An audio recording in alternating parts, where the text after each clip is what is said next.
Hello, ma'am. Excuse me, can you just sit up here? When people come to class, they discomfort you.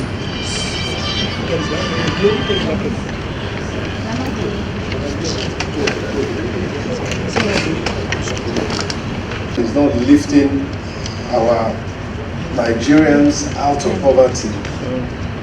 If we think back to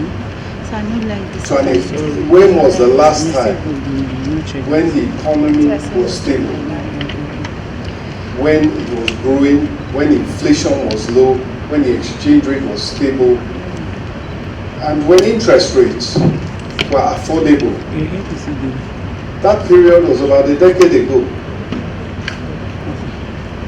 Growth was above 6% around 2013, 2014. And it was because from around 2010, there was a commodity boom worldwide. Oil prices were high, volumes were high. Nigeria earned, and the government earned into its coffers, over $80 billion per annum, compared to a figure now of around $25 billion. So you can see the difference. And what that points to is that there was a time when government had enough foreign exchange, it had enough naira revenue to meet its obligations and to provide the funding for growth of the economy.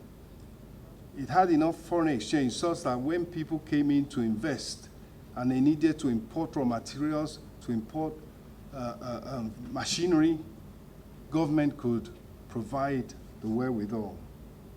And so what that points to is that we have a situation where if government doesn't have the money, it needs to facilitate and allow private funding, other sources of funding, such as foreign direct investment, domestic investment by Nigerians in all areas. And we saw some of that in Lagos when Mr. President was governor of Lagos. He opened up the power sector to private investment, the road sector to private investment, infrastructure, waste management, even cemeteries to private investment, because government didn't have the funds and there were those who are willing and able to provide jobs and grow the economy by making those investments. So that is a pointer to the fundamentals of the president's strategy: private investment. And worldwide, there are huge flows of foreign direct investment once you give investors the right conditions. Specifically, where are we headed under President Bola Ahmed Tinubu? He has pointed out in 8 priority areas where he's going to take Nigeria. And his key priorities are to improve the lives of Nigerians by providing food security, by ending poverty. His plan for the economy is economic growth, job creation, access to capital, particularly consumer credit that makes goods affordable to the average Nigerian.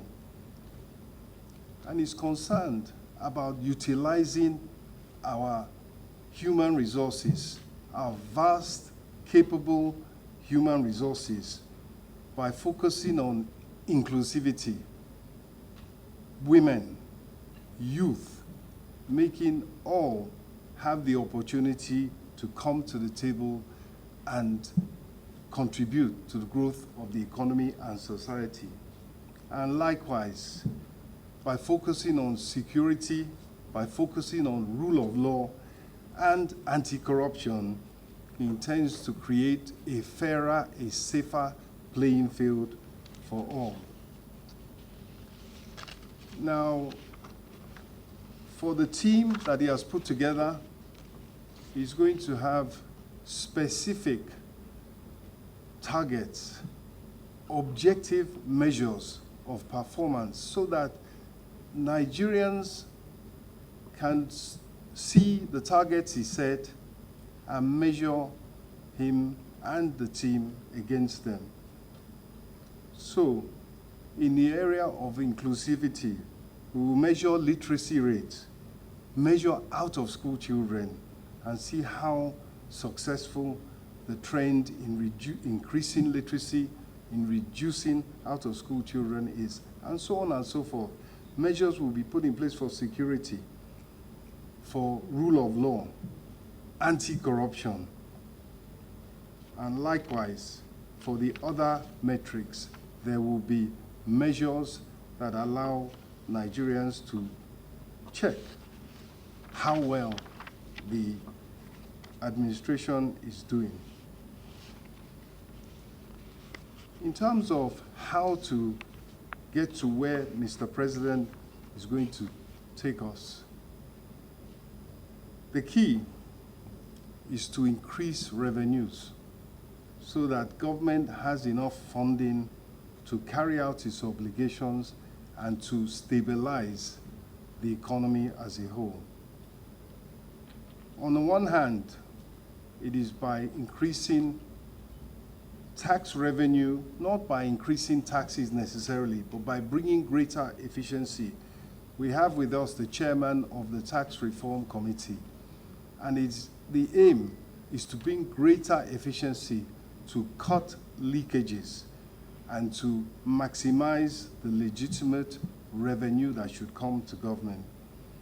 Likewise, in order to gain and build public trust, there will be emphasis on efficiency in government expenditure, and similarly, effective debt management, so that borrowing has linked to it the return on investment. You borrow and you will see the cash flow that will repay that borrowing. Overall, I would say Mr. President is going to deliver a better life to Nigerians by encouraging investment that increases productivity, that grows the economy, and thereby creates jobs and reduces poverty. Thank you very much. We can do better. We can do better.